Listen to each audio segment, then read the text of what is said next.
Assalamualaikum warahmatullahi wabarakatuh. Perkenalkan, nama saya Indah Junianti dengan NIM 240510802666. Saya berasal dari kelas MPIG, Fakultas Ilmu Tarbiyah dan Keguruan, Prodi Manajemen Pendidikan Islam. Saya ingin membuat video presentasi untuk memenuhi syarat UAS M mata kuliah Pancasila. Dengan dosen pengampu, Ibu Herni Ermayani MPD. Untuk memenuhi syarat UAS ini, saya akan mempresentasikan tentang judul Dinamika Pelaksanaan Undang-Undang Dasar 1945 setelah masa reformasi. Seperti yang kalian ketahui tentang reformasi, yaitu merupakan suatu gerakan yang menghendaki adanya perubahan kehidupan bermasyarakat, berbangsa, dan bernegara ke arah yang lebih baik lagi secara konstitusional. Artinya, adanya perubahan kehidupan dalam bidang politik, ekonomi, hukum, sosial, dan budaya yang lebih baik, demokratis berdasarkan prinsip kebersamaan, persamaan, dan persaudaraan.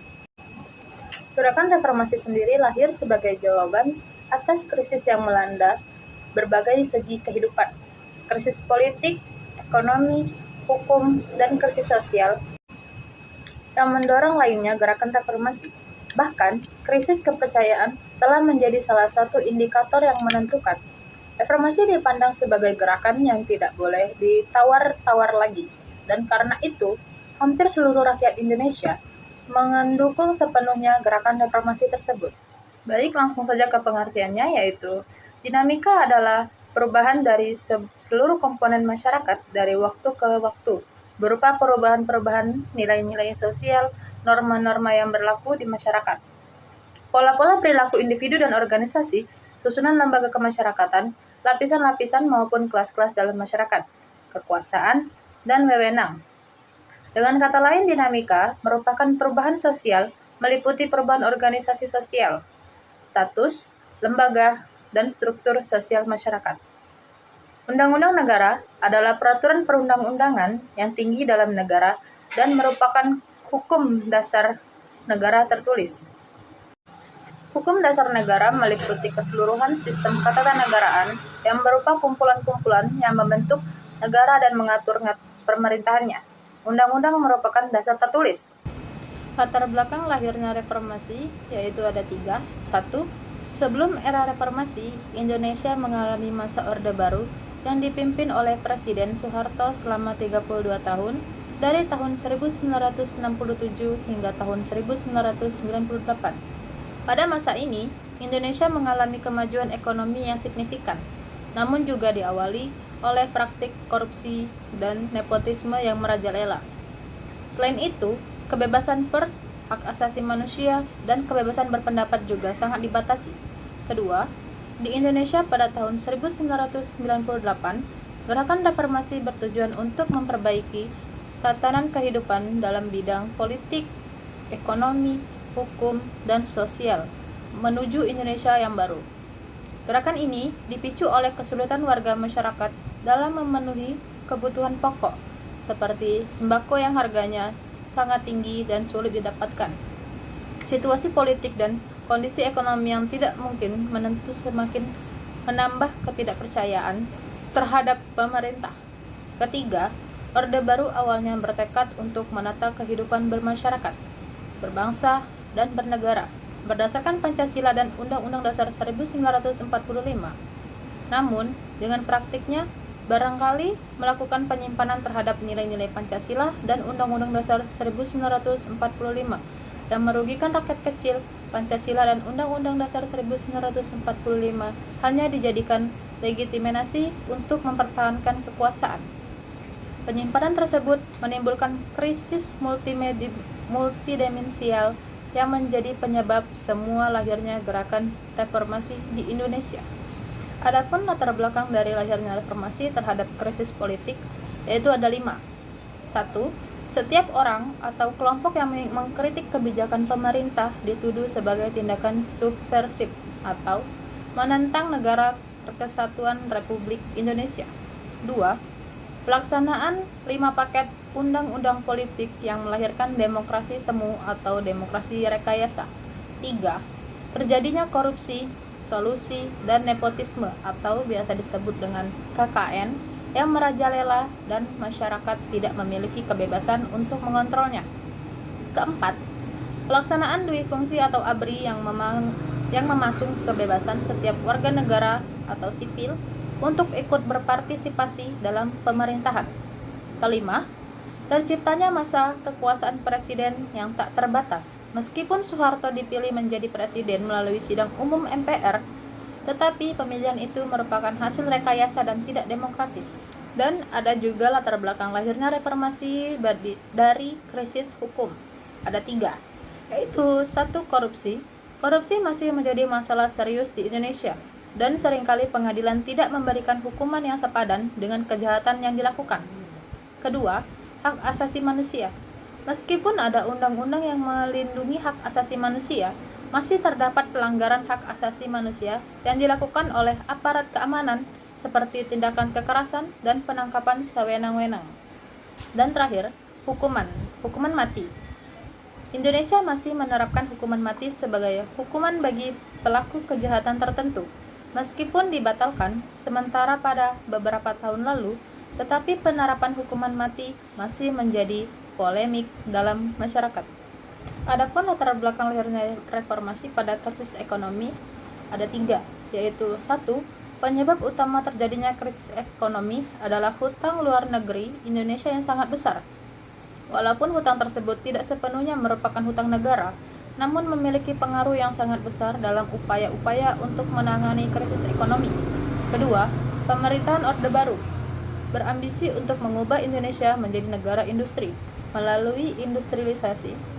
Namun, hal tersebut tidak sejalan dengan realitas keadaan masyarakat Indonesia yang mayoritas merupakan masyarakat petani dengan tingkat pendidikan yang sangat minim.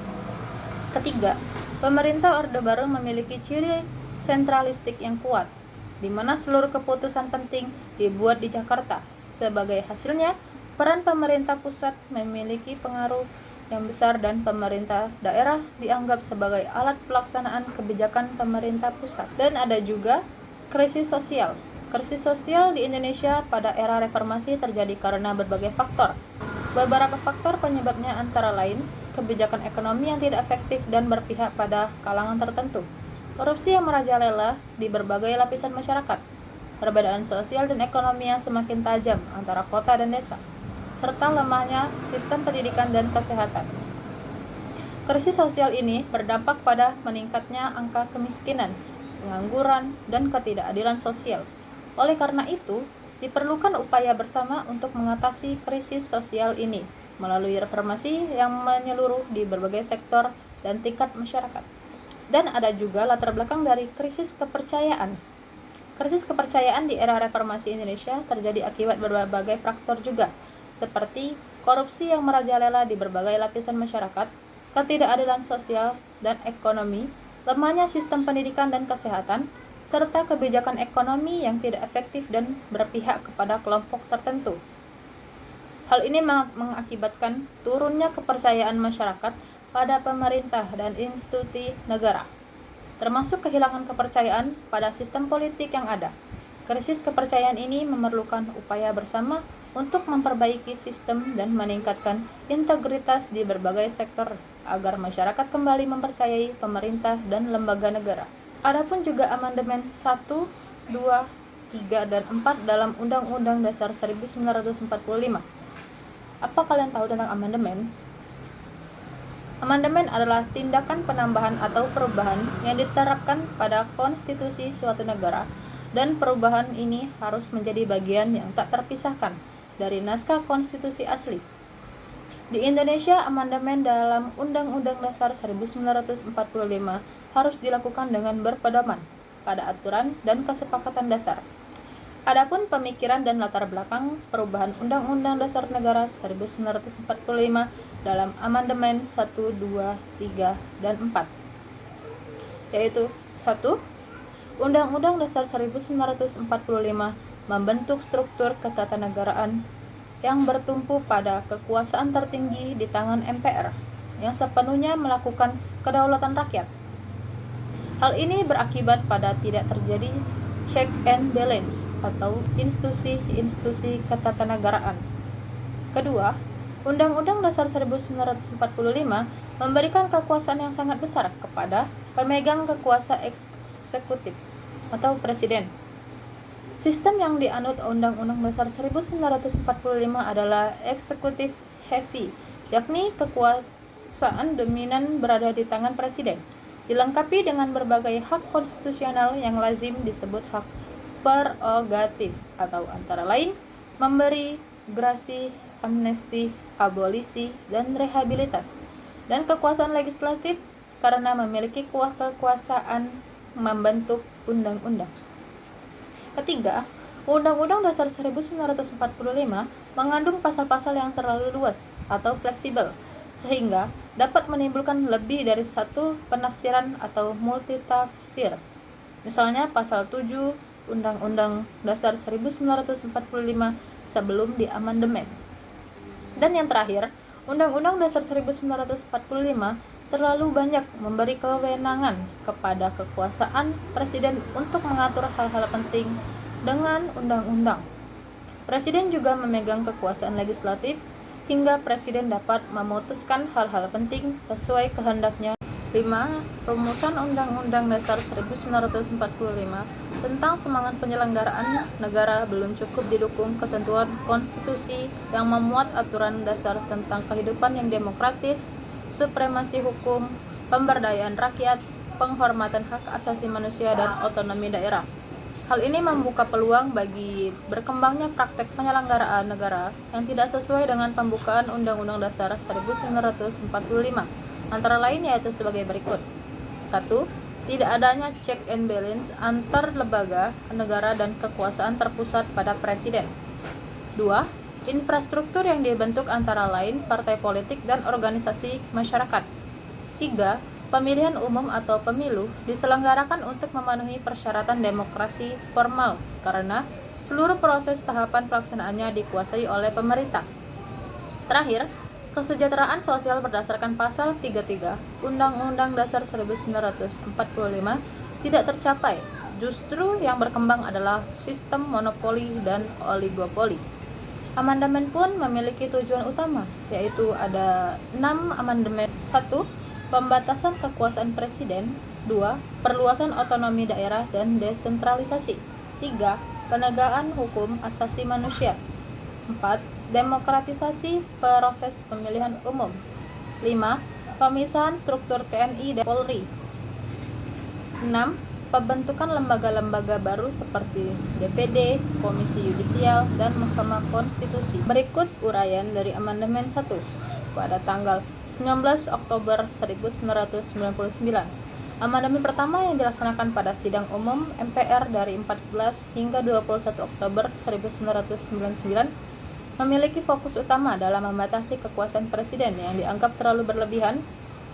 Dalam amandemen pertama ini, 9 pasal mengalami penyempurnaan, termasuk pasal 5, 7, 9, dan 13. Yang paling penting, amandemen ini mencakup pergeseran kekuasaan dalam pembentukan undang-undang dari presiden ke DPR, serta pembatasan masa jabatan presiden selama 5 tahun dengan 1 kali masa jabat kembali. Pada amandemen kedua yang berlangsung dalam sidang tahun MPR pada tanggal 7 hingga 18 Agustus tahun 2000 membawa perubahan terkait berbagai aspek seperti wewenang dan posisi pemerintah daerah, peran dan fungsi DPR, serta penambahan mengenai hak asasi manusia. Amandemen ini mencerminkan pentingnya otonomi daerah dan pengakuan terhadap satuan pemerintah daerah yang bersifat khusus atau istimewa, serta hak-hak tradisional masyarakat hukum adat. Pada amandemen ketiga, berlangsung dalam sidang umum MPR dari 1 hingga 9 September tahun 2001. Dalam amandemen ini terdapat 23 pasal perubahan atau tambahan dan 3 bab tambahan. Perubahan mendasar melibatkan penegasan bahwa Indonesia adalah negara demokratis yang berdasarkan hukum konstitusional, restrukturisasi, dan perubahan wewenang MPR, pemilihan langsung presiden dan wakil presiden oleh rakyat, mekanisme pemajulan presiden dan wakil presiden, pembentukan Dewan Perwakilan Daerah, pemilihan umum, atau perubahan di Badan Pemeriksa Keuangan, pengaturan kewenangan dan proses pemilihan hakim agung, serta pembentukan Mahkamah Konstitusi dan Komisi Yudisial.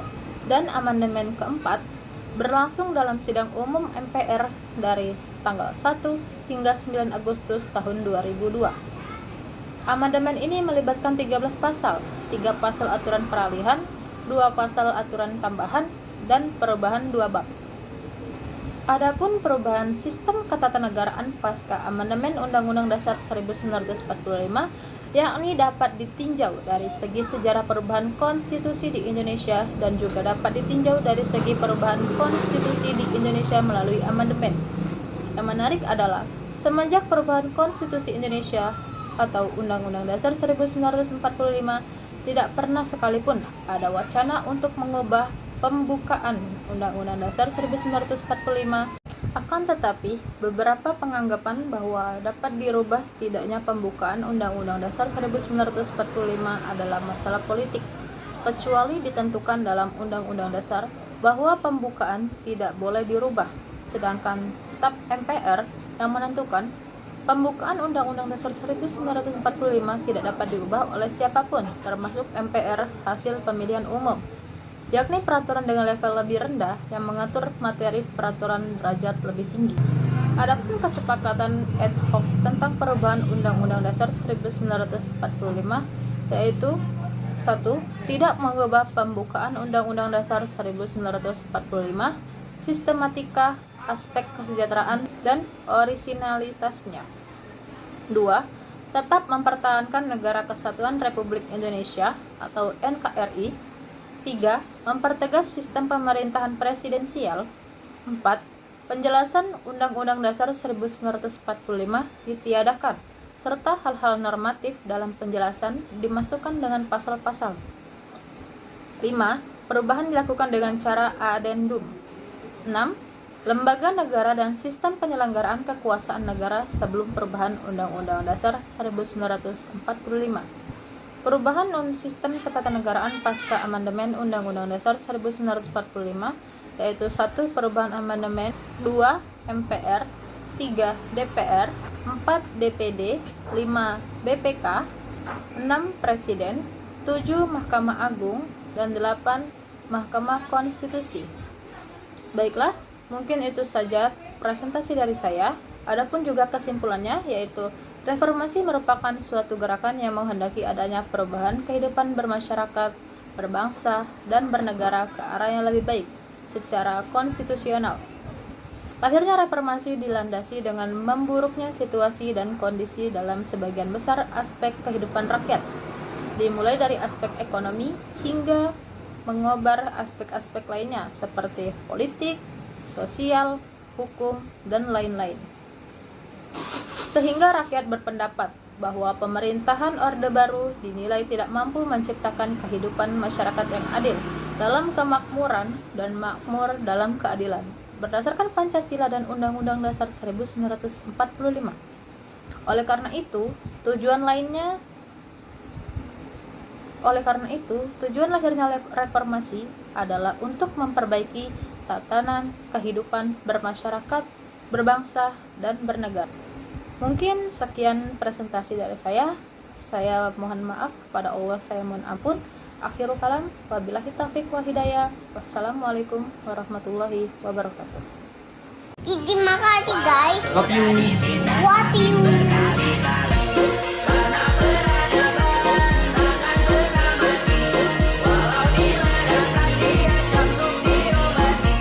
Thanks for watching. Please